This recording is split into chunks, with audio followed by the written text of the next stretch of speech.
Students, welcome to Edufly JEE NEET. और आज के क्लास में हम लोग 2 सितंबर शिफ्ट 2 केमिस्ट्री पेपर डिस्कस करने वाले हैं।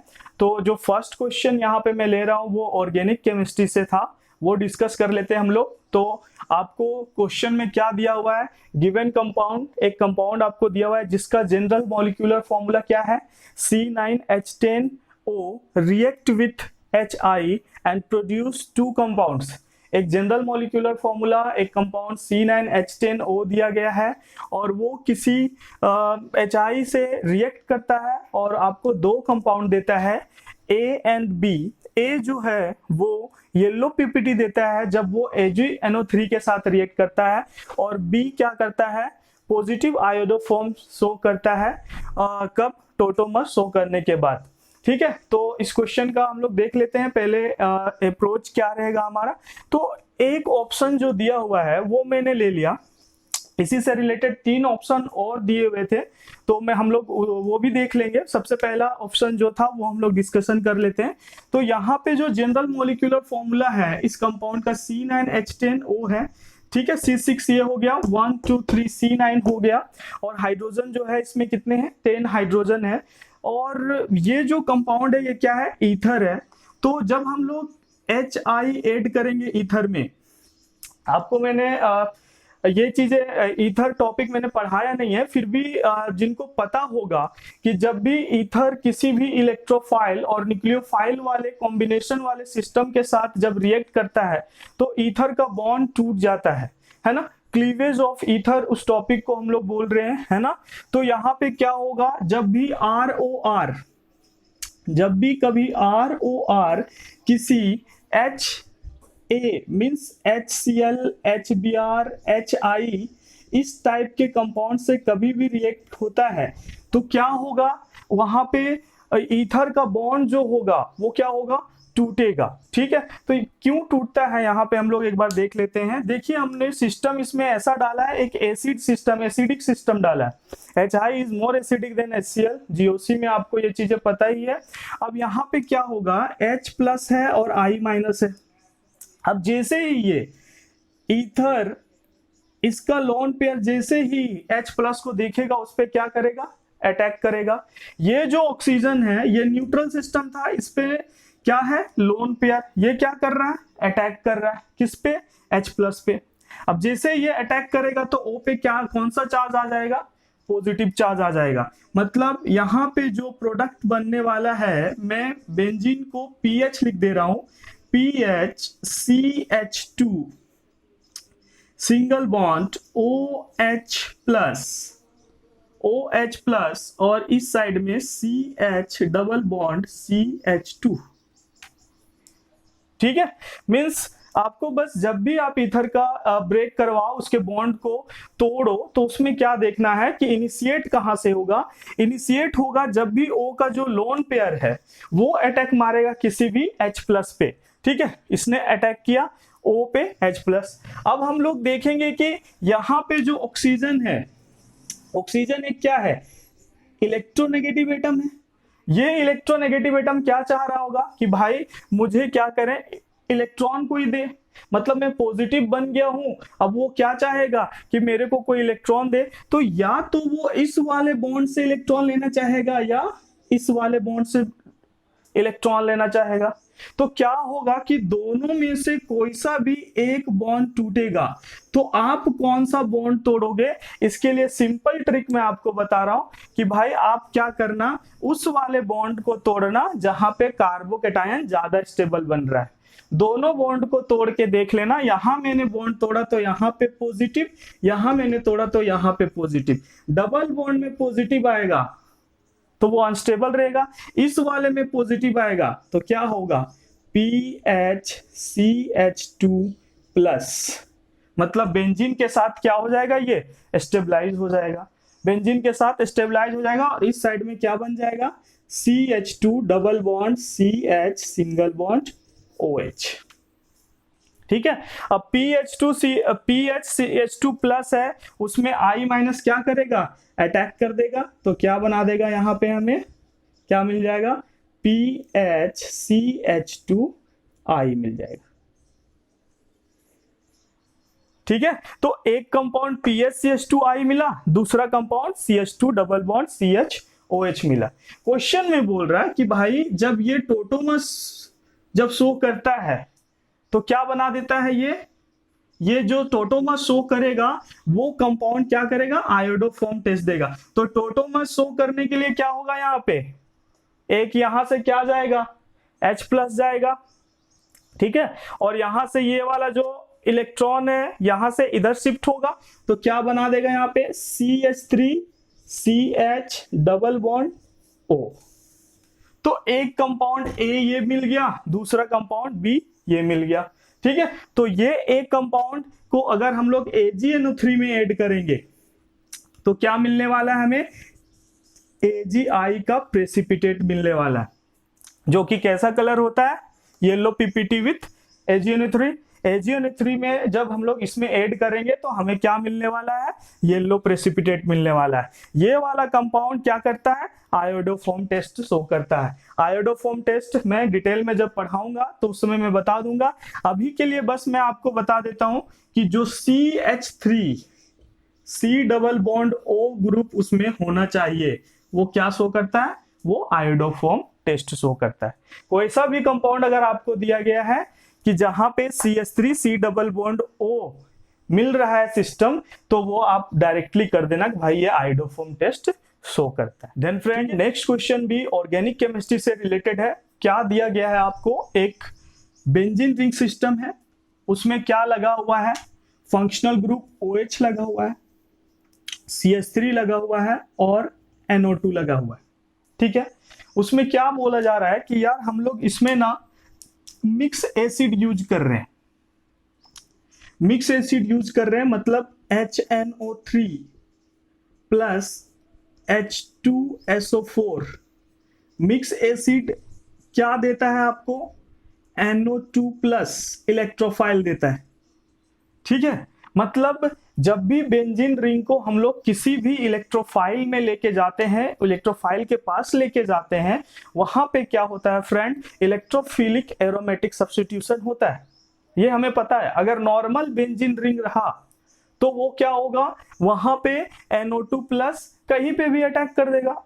लेकिन अगर कोई सा भी फंक्शनल ग्रुप आ गया है वहां पे, तो वहां पे क्या होगा, वो फंक्शनल ग्रुप उसे डायरेक्ट करेगा कि वो इलेक्ट्रोफाइल कहां पे अटैक करे।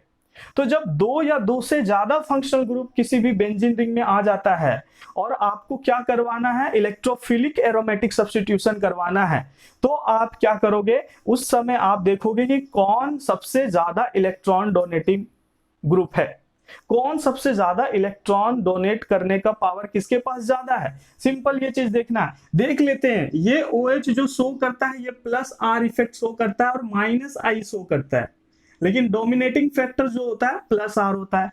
Alkyl group +H effect show करता है और +I शो करता है।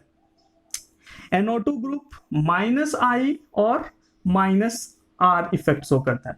अब क्यों ऐसा हम लोग देखते हैं कि इलेक्ट्रोफाइल जो ज्यादा इलेक्ट्रॉन डोनेटिंग ग्रुप होता है उसी का बात मानता है या उसी के हिसाब से अटैक करता है, तो उसका हम लोग है वो डिटेल में जब मैं इस चैप्टर को लेके आऊंगा तो मैं और अच्छे से आपको समझाऊंगा। अभी के लिए आप समझिए कि जो ज्यादा इलेक्ट्रॉन डोनेट करेगा उसी के हिसाब से ये इलेक्ट्रोफाइल चलेगा, वहीं पे अटैक करेगा। +R वाले GOC मैंने पढ़ाया है, ठीक है, आप डिस्क्रिप्शन में लिंक देख सकते हैं। +R वाले जो होते हैं वो ऑर्थो और पैरा डायरेक्टिंग होते हैं, -R वाले मेटा डायरेक्टिंग होते हैं। तो सबसे पावरफुल यहाँ पे जो इलेक्ट्रॉन डोनेट करने का टेंडेंसी किसके पास है, +R वाले के पास सबसे ज्यादा। +R इफेक्ट डोमिनेटिंग होता है, तो ये क्या करेगा कि भाई या तो तुम ऑर्थो पे अटैक करो, इसके हिसाब से ये ऑर्थो मेटा पैरा, या तो तुम इस पैरा पे अटैक करो, ठीक है। तो क्या होगा, ये NO2 प्लस किस वाले पे अटैक कर देगा, ये NO2 प्लस इस पोजीशन पे जाके अटैक कर देगा।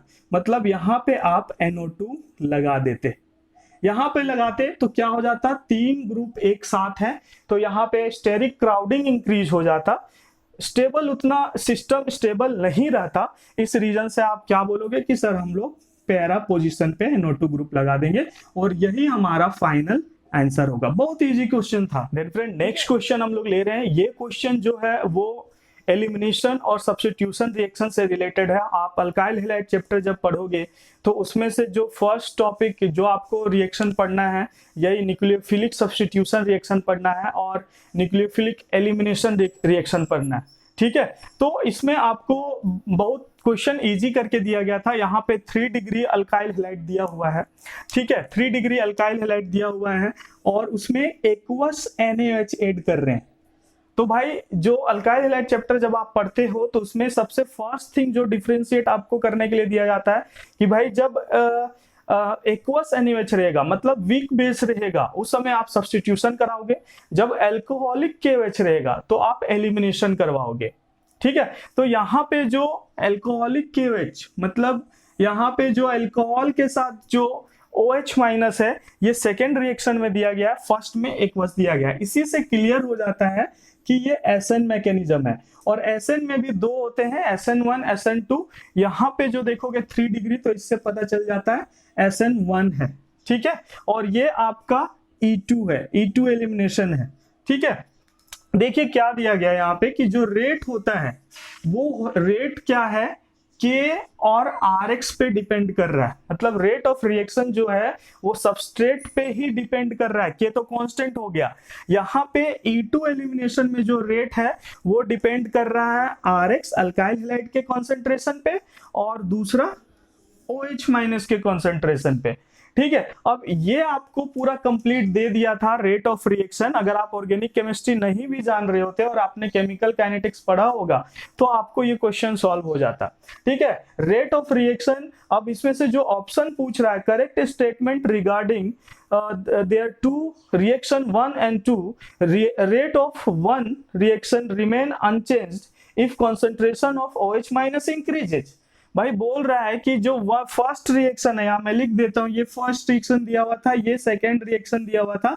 इसमें बोल रहा है कि भाई अगर आप कंसंट्रेशन ऑफ OH माइनस को क्या कर रहे हो, इंक्रीज कर रहे हो, तो जो रेट ऑफ रिएक्शन 1 है वो क्या होगा, अनचेंज्ड रहेगा। और सही बात भी है ना भाई कि अगर क्योंकि रेट हमारा है वो OH माइनस पे डिपेंड नहीं कर रहा है, कंसंट्रेशन पे डिपेंड नहीं कर रहा है, तो क्या होगा जो फर्स्ट वाला रिएक्शन में जो रेट होगा वो अनचेंज। आप कंसंट्रेशन बढ़ा दो न्यूक्लियोफाइल का या कंसंट्रेशन घटा दो न्यूक्लियोफाइल का, उससे कोई फर्क नहीं पड़ता। SN1 रिएक्शन जो होता है वो किस पे डिपेंड करता है, 2 स्टेप रिएक्शन होता है और रेट ऑफ रिएक्शन केवल और केवल डिपेंड करता है कंसंट्रेशन ऑफ सबस्ट्रेट पे।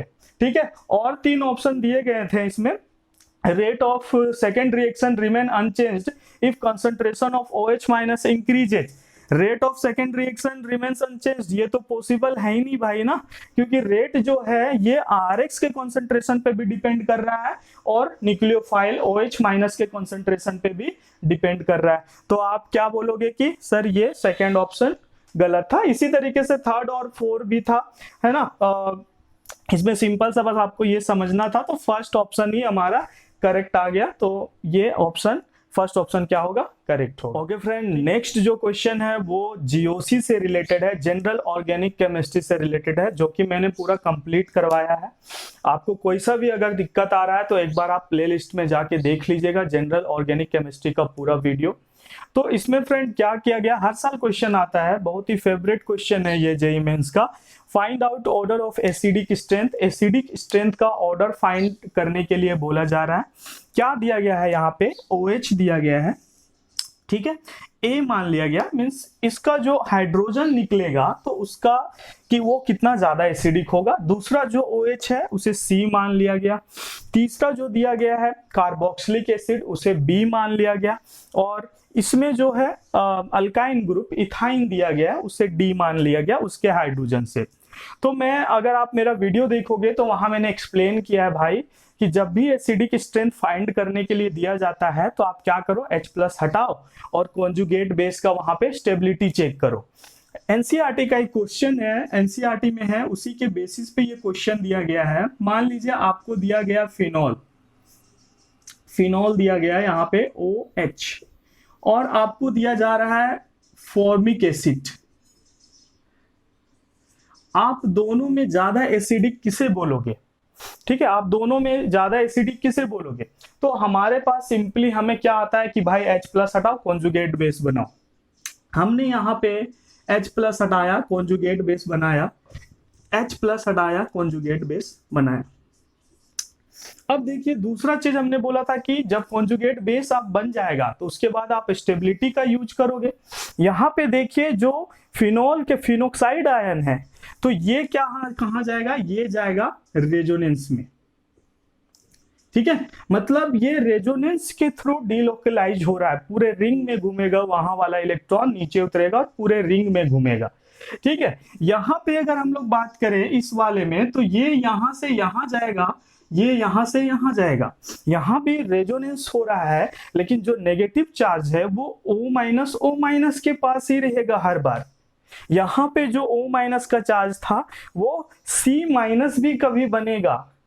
इसलिए बहुत लोग कंफ्यूज होते हैं कि सर यहाँ पे तो रिंग में रेजोनेंस हो रहा है, ज्यादा रेजोनेंस हो रहा है, तो इसे आप ज्यादा स्टेबल बोलना चाहिए, इसे क्यों ज्यादा स्टेबल बोल रहे हैं? लेकिन उसी का मैं आपको लॉजिक बता दे रहा हूं कि भाई क्या होता है जब ये रेजोनेंस में जाता है तो ये नेगेटिव चार्ज एक हाईली इलेक्ट्रोनेगेटिव एटम के पास ही रहता है।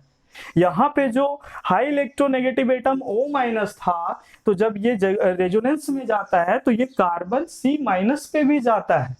दूसरा यहाँ पे मैं बता रहा हूँ कि यहाँ पे एक कॉन्सेप्ट बोला जाता है इक्विवेलेंट रेजोनेंस, मतलब जब भी ऑक्सीजन सेम ही एटम पे चार्ज आपका मूव करे उस टाइप के रेजोनेंस को क्या बोलते हैं? इक्विवेलेंट रेजोनेंस, और वो हाईली स्टेबल सिस्टम देता है। तो मतलब हमारा ज्यादा स्टेबल कॉन्जुगेट बेस कौन बन जाएगा? ज्यादा स्टेबल कॉन्जुगेट बेस ये बन जाएगा HC double bond O minus in comparison to phenoxide. तो ज्यादा एसिडिक कौन हो जाएगा? मिथानोइक एसिड ज्यादा एसिडिक होगा इन कंपैरिजन टू फिनॉल। आप बोलोगे सर ये तो पहले से पता था, लेकिन आपको कॉन्सेप्ट समझना है ना भाई, याद थोड़ी करके चले जाना है। तो यहाँ पे भी वही चीज हो रहा है। यहाँ पे देखिए बिना देखे आपको समझ में आ जाना चाहिए, OH OH C triple bond CH और यहाँ कार्बोक्सिलिक। तो ये जो B ग्रुप है, ये वाला ग्रुप सबसे ज्यादा एसिडिक होगा।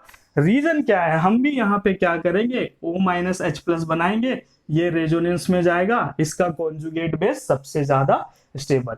तो हमारे लिए सबसे जो पहला स्टेप था वो तो क्लियर हो गया कि 4 में से 1 तो बाहर निकल गया, मतलब सबसे ज्यादा एसिडिक B हो जाएगा।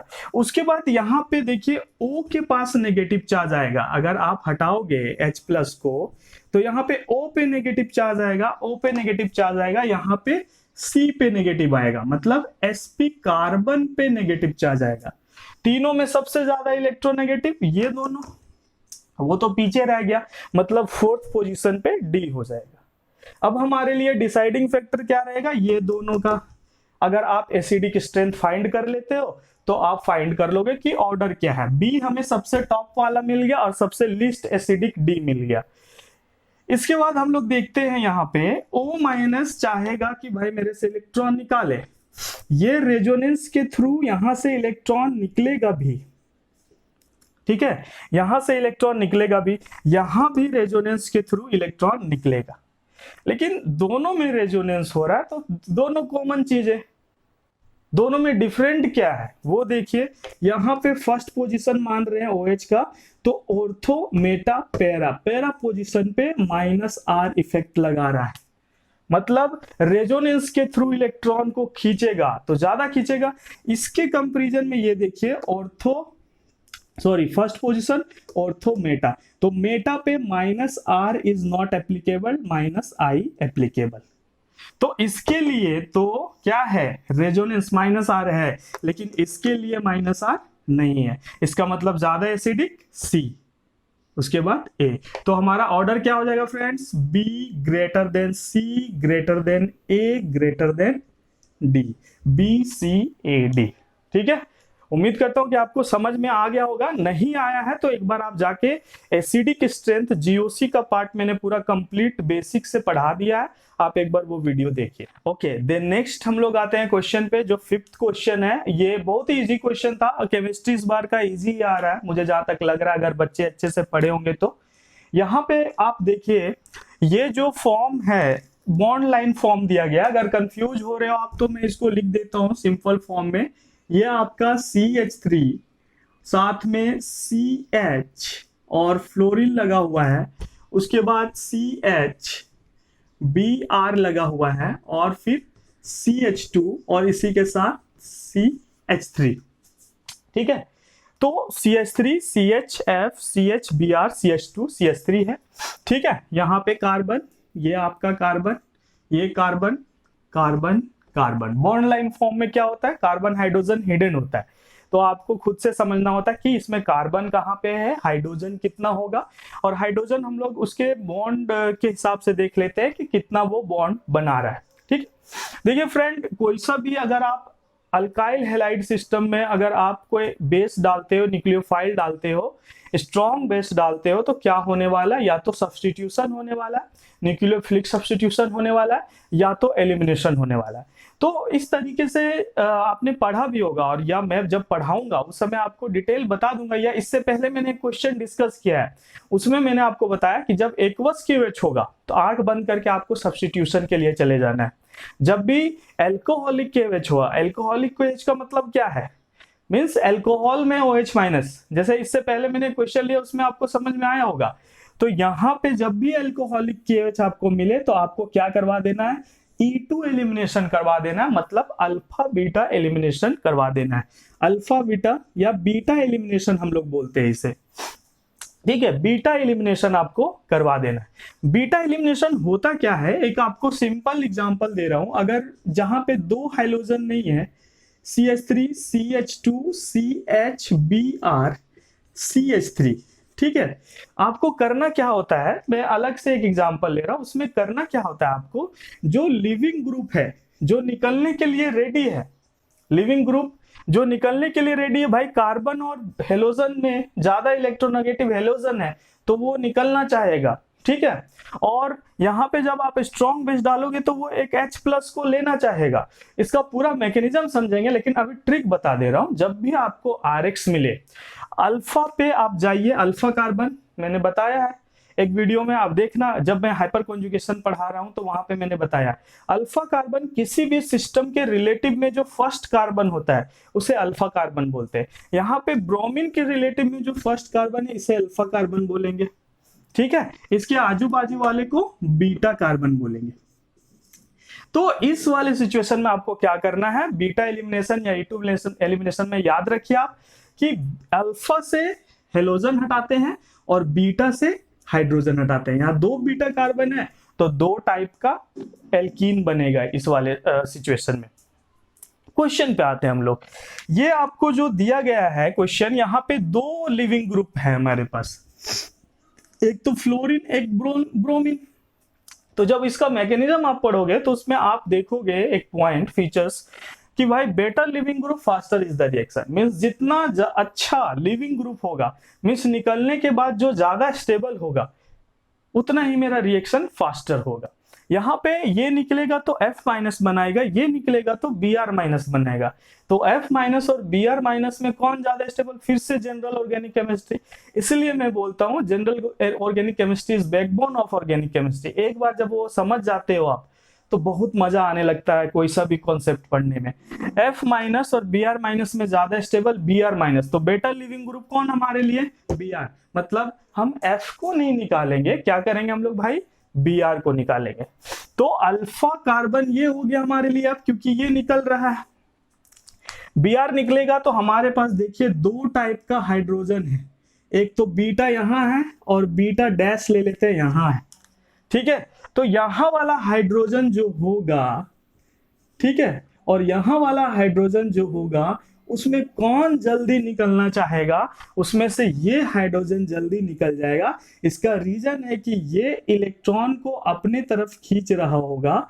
F तो यहां पे पार्शियल पॉजिटिव आ जाएगा कार्बन के पास, तो ये वाला बॉन्ड इजिली टूटेगा। समझ में आया? तो अल्फा से हेलोजन निकालिए, बीटा से हाइड्रोजन। अब हाइड्रोजन में भी अलग अलग सिचुएशन हो सकता है कि कौन सा हाइड्रोजन निकाले। हम लोगों ने क्या करा भाई, ये वाला हाइड्रोजन इसलिए निकाला क्योंकि यहाँ पे कार्बन हाइड्रोजन बॉन्ड जो है, कार्बन हाइड्रोजन जो बॉन्ड है उसमें कोई वैसा कार्बन और हाइड्रोजन का बस इलेक्ट्रोनेगेटिविटी डिफरेंस ही एक फैक्टर है। यहाँ फ्लोरीन अपना क्या कर रहा है, इफेक्ट दिखा रहा है, इलेक्ट्रॉन को खींच रहा है। तो कार्बन परेशान हो गया कि भाई मेरे को इलेक्ट्रॉन चाहिए। वो किससे लेगा, वो अपने कमजोर से लेगा, और कमजोर कौन है यहाँ पे, हाइड्रोजन। तो ये H प्लस पार्शियल पॉजिटिव जैसे ही होगा उसको ये OH माइनस कहाँ गया, OH माइनस जो भी आप रिएजेंट लेते हो ये क्या करेगा, H प्लस को तोड़ के चलाएगा। ये कार्बन हाइड्रोजन को बॉन्ड टूटा तो यहाँ पे कौन सा चार्ज, नेगेटिव चार्ज, क्योंकि carbon is more electronegative than hydrogen. ये कार्बन ब्रोमीन का बॉन्ड टूटा तो यहाँ पे क्या आया, पॉजिटिव। तो नेगेटिव पॉजिटिव दोनों क्या बना देंगे, डबल बॉन्ड बना देंगे।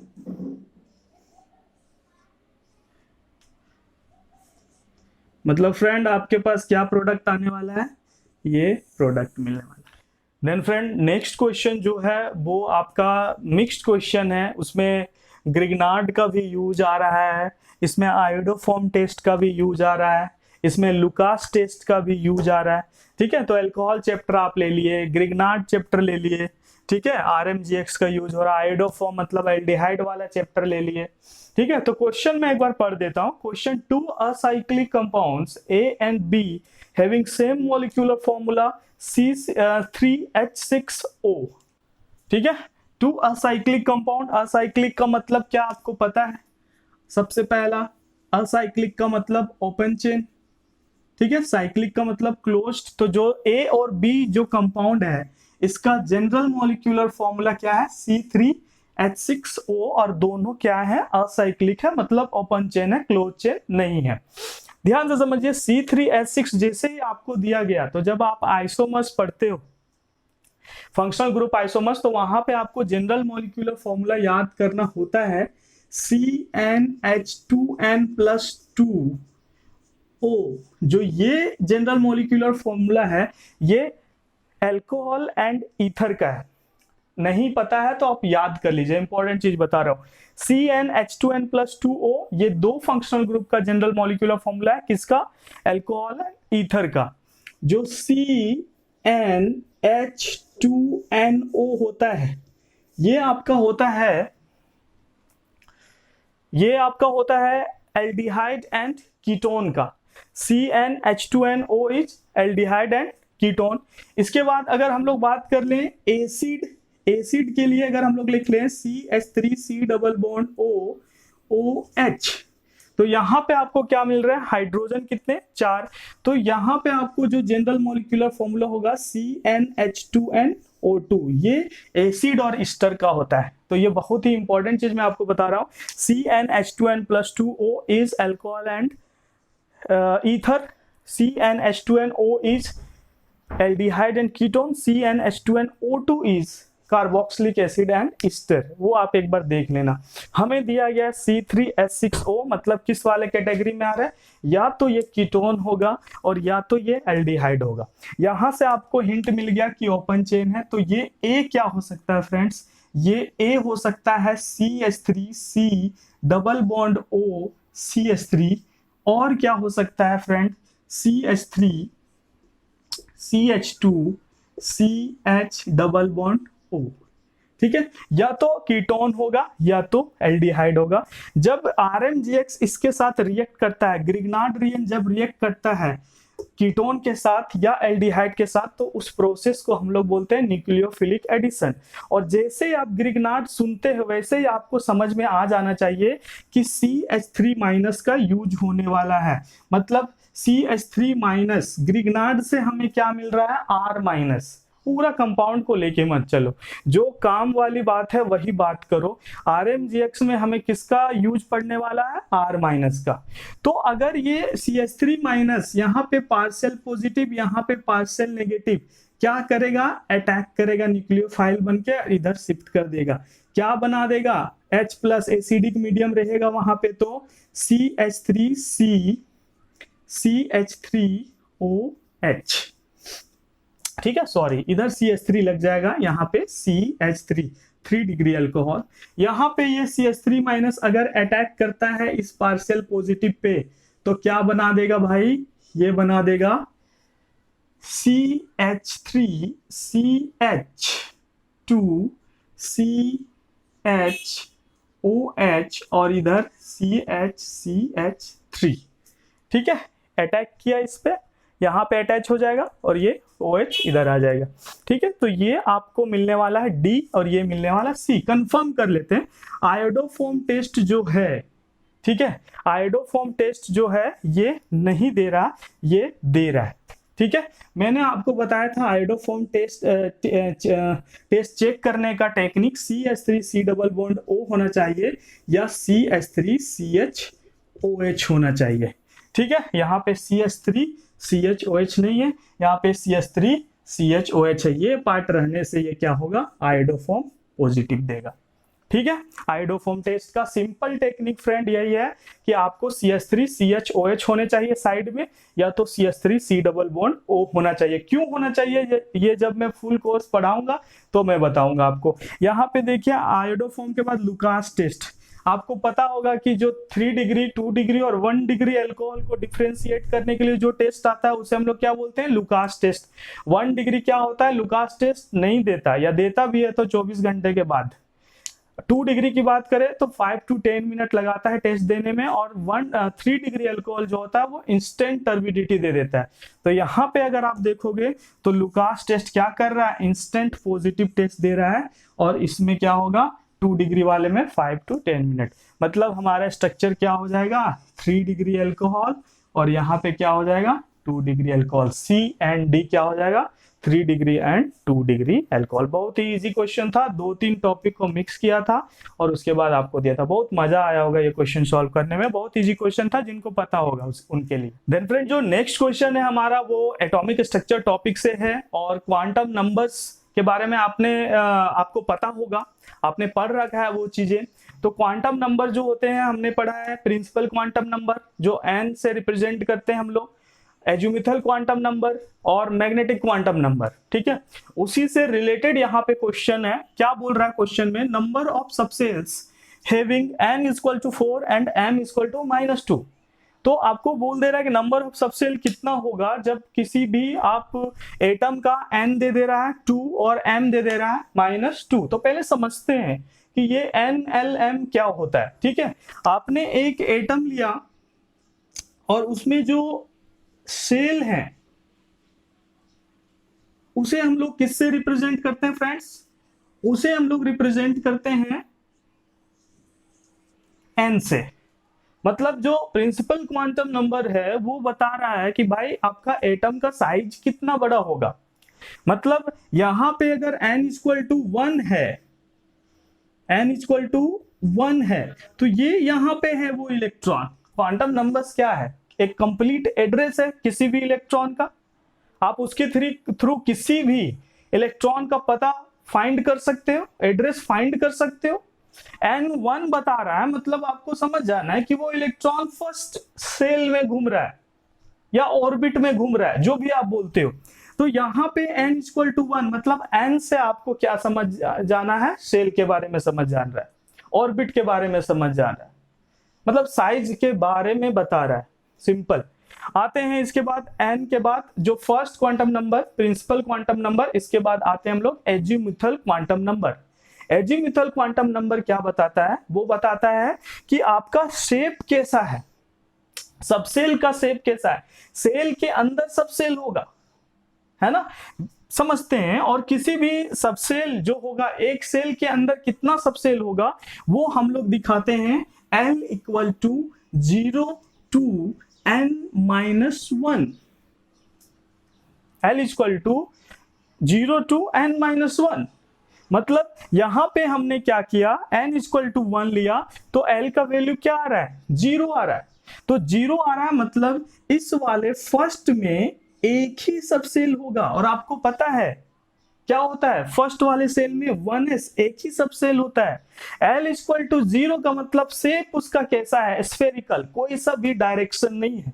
कोई सा भी जब डायरेक्शन नहीं होगा तो L का वैल्यू हम लोग क्या लिख देते हैं, 0। S सबसेल जो होता है उसका शेप क्या होता है, स्फेरिकल होता है। तो हम लोगों ने क्या कर दिया भाई कि L इक्वल टू ये क्या होगा, 0 होगा।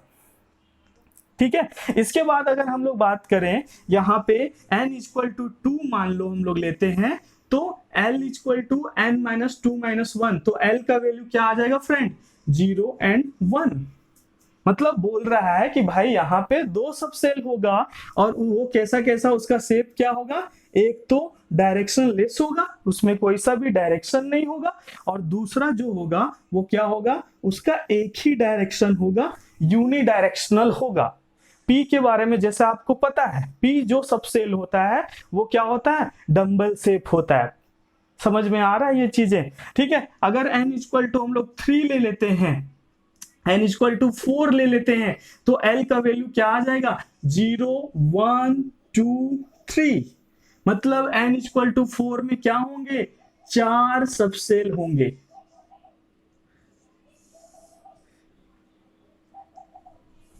चार सबसेल होंगे, वही 0, l equal to 1, l equal to 2। d की बात करें अगर हम लोग, 4s हो गया, ये 4p हो गया, ये 4d हो गया, 4f हो गया। s का जो है शेप क्या होता है, स्फेरिकल, कोई डायमेंशन डायरेक्शन नहीं, तो l equal to 0, l equal to 1 unidirectional dumbbell shape, l equal to 2 क्या हो जाएगा, डबल डंबल हो जाएगा। समझ में आ रहा है। तो इस तरीके से n इक्वल टू 4 के लिए हम लोग l का वैल्यू फाइंड कर लिए। अब जो है m के बारे में डिस्कस करते हैं। m क्या बताता है, m बताता है total possible orientation of A subshell. कोई सबसेल कितने ओरिएंटेशन में जा सकता है, रखा जा सकता है उसको, वो क्या बताता है, m बताता है। 1s को कितना ओरिएंटेशन में रख सकते हैं भाई, एक ही तरीके से स्फेरिकल है, कहीं से भी रख दो एक सबसेल, उसका ओरिएंटेशन। यहां पे भी एक p को हम लोग 3 तरीके से रख सकते हैं, px, py, pz, है ना। यहां पे भी इसी तरीके से एक है, यहां पे 3 है, यहां पे 5 आ जाता है, ठीक है। तो कोई सा भी m का वैल्यू जो होता है वो होता है -l to l होता है, ठीक है, -l to l होता है। तो यहां पे देखिए 0 के लिए m का वैल्यू 0, 1 के लिए m का वैल्यू -1 to 1, है ना। मतलब px, py, pz। 2 के लिए m का वैल्यू -2 to 2, तो n भी 4 होगा, m भी -2 होगा। तो इस वाले में ये आ जाएगा, 4d में आ जाएगा इलेक्ट्रॉन। उसके बाद हम लोग बात करें तो 4f में क्या हो जाएगा, -3 से 3, है ना। 7 वाले हो जाएंगे, इसमें 14 इलेक्ट्रॉन आ जाएंगे। तो क्या होगा, इस तरीके से आपको समझ में आया कि कितने सबसेल हैं जो इस वैल्यू को डिफाइन कर रहे हैं, n इक्वल टू 4 और m इक्वल टू -2 को। तो 4s 4p तो नहीं कर पाएगा भाई, 4d एंड 4f करेगा, ठीक है। तो कितना राइट आंसर क्या हो जाएगा, 2। नंबर ऑफ सबसेल जो है वो 2 है यहाँ पे, जो n इक्वल टू 4 और m इक्वल टू -2 को वैलिड कर रहे हैं।